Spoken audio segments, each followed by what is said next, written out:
Hello friends, स्वागत है आपका मेरे चैनल स्टडी विद फर्रू में। दोस्तों, आज हम क्लास 11 बायोलॉजी का चैप्टर 4 जिसका नाम है एनिमल किंगडम, इस चैप्टर के बारे में हमें डिटेल में पढ़ना है। इसमें हम बेसिस ऑफ क्लासिफिकेशन पढ़ेंगे कि एनिमल किंगडम को किन कैरेक्टर्स के आधार पर डिवाइड किया जाता है और कौन कौन से फाइलम हैं या फिर क्लासेस हैं जिनमें एनिमल किंगडम को डिवाइड किया गया है। ये सब हमें डिटेल में पढ़ना है। When you look around, you will observe different animals with different structure and form.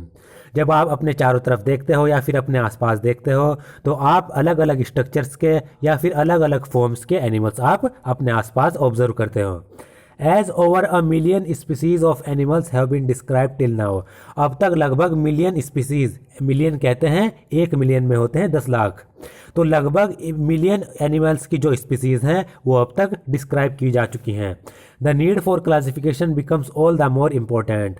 तो जो इतनी ज़्यादा स्पीसीज हैं एनिमल्स की, तो उनके लिए जो क्लासिफिकेशन की आवश्यकता है वो भी बहुत ज़्यादा हो गई है, क्योंकि स्पीसीज बहुत ज़्यादा हैं तो उनको क्लासीफाई भी करना बहुत ज़्यादा ज़रूरी हो गया है। The classification also helps in assigning a systematic position to newly described species।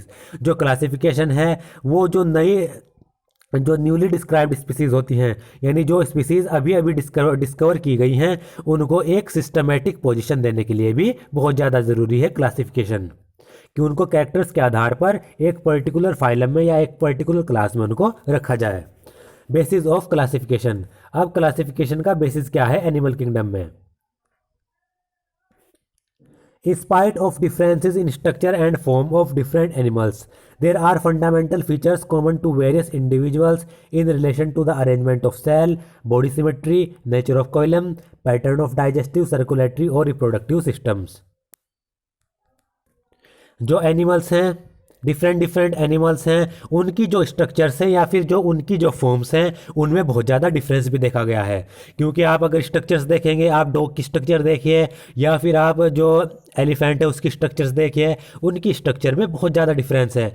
लेकिन फिर भी कुछ ऐसे फंडामेंटल फीचर्स हैं, कुछ ऐसी कैरेक्टरिस्टिक्स भी हैं जो बहुत वेरियस अलग अलग इंडिविजुअल्स में क्या हैं, सेम भी होती हैं। वो क्या हो सकती हैं? Arrangement of cells. जो अलग अलग इंडिविजुअल्स हैं, अलग अलग एनिमल्स हैं, उनके अंदर जो उनकी बॉडी के अंदर जो सेल्स का अरेंजमेंट है वो सेम होता है, ये कॉमन फीचर है। बॉडी सिमेट्री, उनकी जो बॉडी की सिमेट्री होती है, बॉडी की जो ऑर्गेनाइजेशन होती है वो भी सेम हो सकती है। नेचर ऑफ कोइलम, उनके अंदर जो बॉडी कैविटी होती है, कोइलम कहते हैं बॉडी कैविटी को, वो भी सेम हो सकती है। पैटर्न्स ऑफ डाइजेस्टिव, सर्कुलेटरी और रिप्रोडक्टिव सिस्टम, जो उनके अंदर डाइजेस्टिव सिस्टम है, सर्कुलेटरी सिस्टम है या फिर जो रिप्रोडक्टिव सिस्टम है वो किस तरीके के पैटर्न का है, ये भी सेम हो सकता है। जो एनिमल्स हैं उनकी स्ट्रक्चर तो डिफरेंट है लेकिन ये सब फीचर्स उनमें सेम हो सकते हैं। These features are used as the basis of animal classification। जो ये फीचर्स हैं ये एनिमल क्लासिफिकेशन का एक बेसिस हैं। And some of them are discussed here, और इनमें जो ये आप कैरेक्टरिस्टिक्स दी गई हैं इनमें से कुछ कैरेक्टरिस्टिक्स नीचे डिस्कस की गई हैं। सबसे पहला है लेवल ऑफ ऑर्गेनाइजेशन, यानी सेल्स का अरेंजमेंट किस तरीके से होता है। Though all members of Animalia are multicellular, all of them do not exhibit the same pattern of organisation of cell.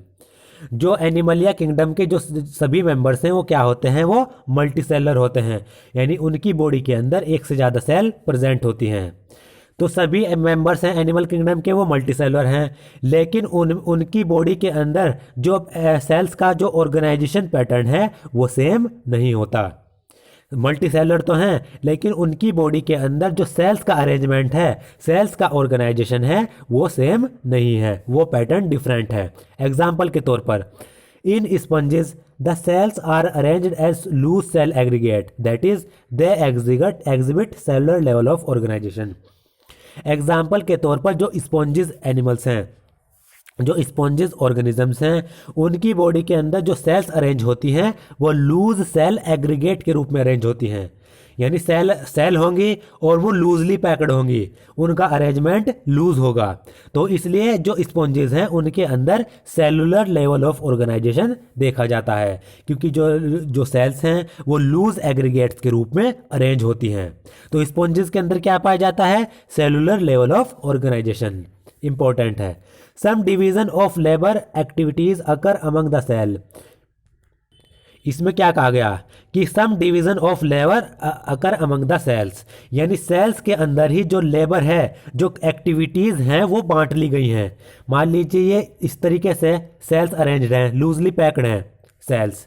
तो डिवीज़न ऑफ लेबर का मतलब क्या है कि उनकी जो कार्य हैं, उनकी जो एक्टिविटीज़ हैं वो सेल ने बांट ली हैं। कि जो ये 2 सेल्स हैं ये करेगी डाइजेस्टिव का काम, ये जो सेल्स हैं ये रिप्रोडक्टिव सेल्स का काम करेंगी, और जो ये 2 सेल हैं या जो 3 सेल हैं ये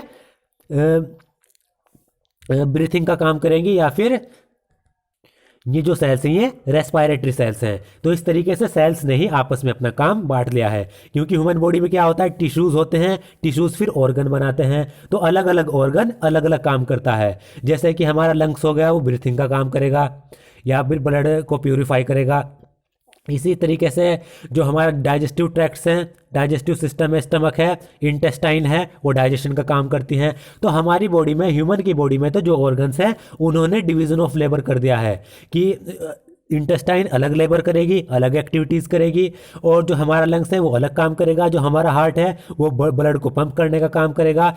लेकिन जो स्पंजेस हैं उनके अंदर सिर्फ क्या है, जो लेवल ऑफ ऑर्गेनाइजेशन है वो सेल्स हैं। यानी सेल आपस में टिश्यू नहीं बनाती और टिश्यू आपस में ऑर्गन्स नहीं बनाते। उनके अंदर जो सेल्स हैं वही लूजली पैक्ड होती हैं। 3 सेल्स यहाँ पर, 4 सेल्स यहाँ पर, इस तरीके से वो लूजली पैक्ड होती हैं। तो सेल्स ही आपस में अपनी एक्टिविटीज़ को बांट लेती हैं कि जो ये 4 सेल्स हैं ये कुछ और काम करेगी, रेस्पिरेटरी काम करेगी, ये 4 सेल्स हैं ये डाइजेस्टिव काम करेगी। इस तरीके से सेल्स के अंदर ही डिवीज़न ऑफ लेबर हो चुका है। यही इस लाइन में कहा गया है, इंपॉर्टेंट है। In coelenterates the arrangement of cells is more complex. जो कोइलेंट्रेट्स ऑर्गेनिजम्स होते हैं उनमें जो सेल्स का अरेंजमेंट होता है वो थोड़ा बहुत कॉम्प्लेक्स होता है। जैसे here the cells performing the same function are arranged into tissues, hence is called tissue level of organisation. Coelenterates में क्या होता है, जो सेल्स सेम फंक्शन करती हैं, ऐसी सेल्स जो सेम फंक्शन कर रही हैं, एक ही फंक्शन कर रही हैं, वो अरेंज होकर टिश्यूज बना लेती हैं। इसलिए कोइलेंट्रेट्स में जो लेवल ऑफ ऑर्गेनाइजेशन होता है वो क्या होता है, टिश्यू लेवल ऑफ ऑर्गेनाइजेशन। इसको भी हम डायग्राम से अगर देखें ऐसे ही, तो कोइलेंट्रेट्स में क्या होगा, ये 4-5 सेल्स हैं, ये क्या है, ये सेम टाइप की सेल्स हैं।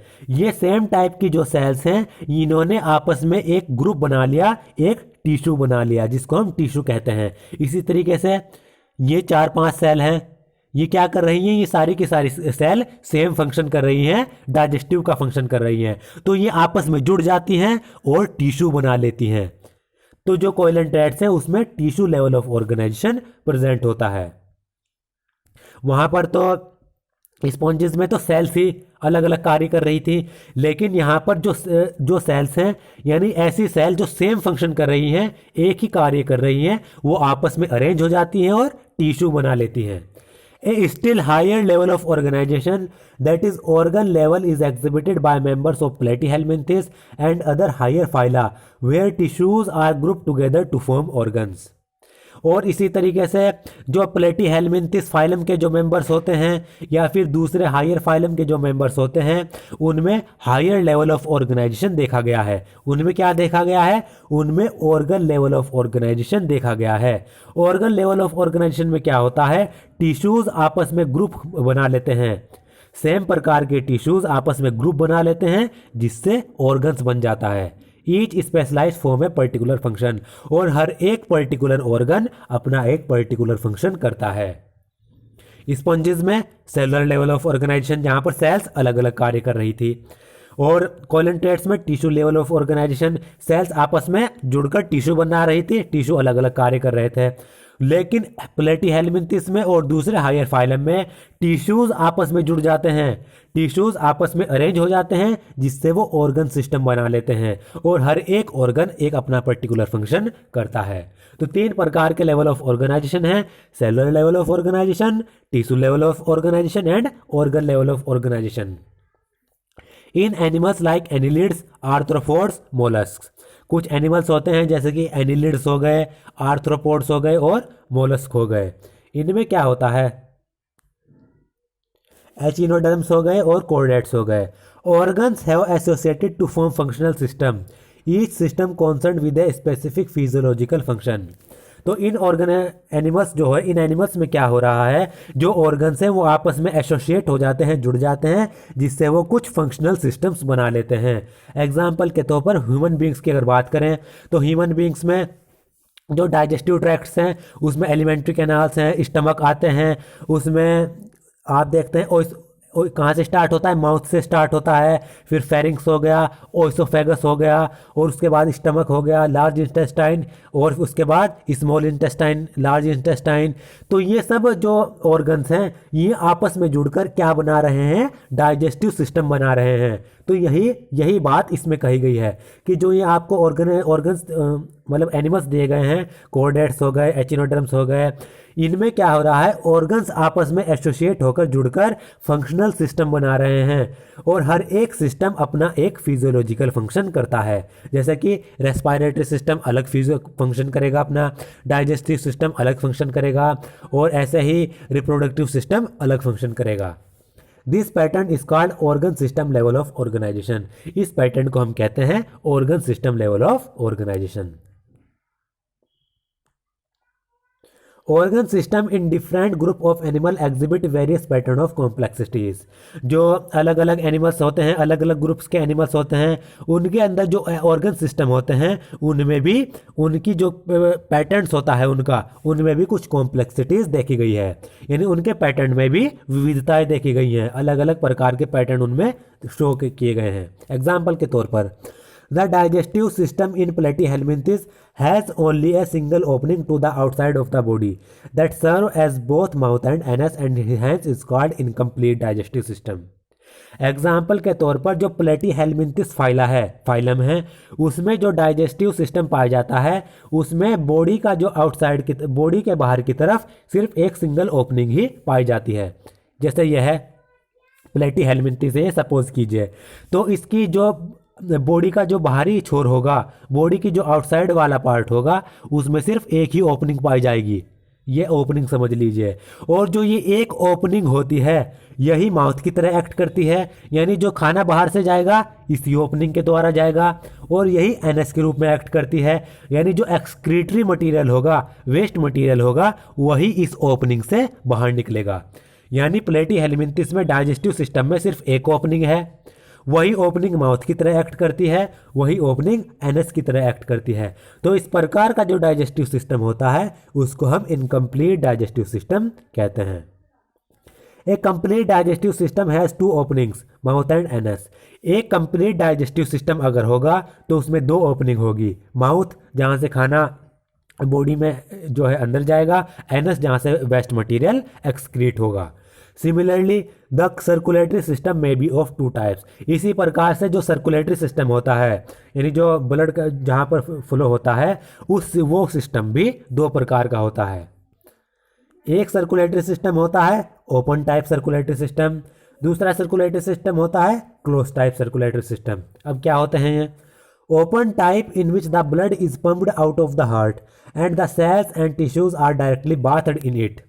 ओपन टाइप सर्कुलेटरी सिस्टम वह होता है जिस सर्कुलेटरी सिस्टम में जो ब्लड होता है वो हार्ट के द्वारा पंप किया जाता है, और जो सेल्स और टिश्यूज होते हैं वो डायरेक्टली इसमें बात कर जाती हैं। इसको अगर हम डायग्राम से समझें, मान लीजिए ये हार्ट है, ये क्या है? Open type circulatory system. ये हार्ट है और ये क्या है? ये सेल्स और टिश्यूज हैं। तो ओपन टाइप सर्कुलेटरी सिस्टम में क्या होता है, जो ब्लड है वो हार्ट के द्वारा पंप किया गया, ब्लड यहाँ से हार्ट के द्वारा पंप किया गया, और जो सेल्स और टिश्यूज हैं वो डायरेक्टली इनमें बात कर जाती हैं, यानी जो ब्लड पंप किया गया वो डायरेक्टली जो ये सेल्स और टिश्यूज हैं इन पर आकर इनको जो है डुबा ले जाएगा। कहने का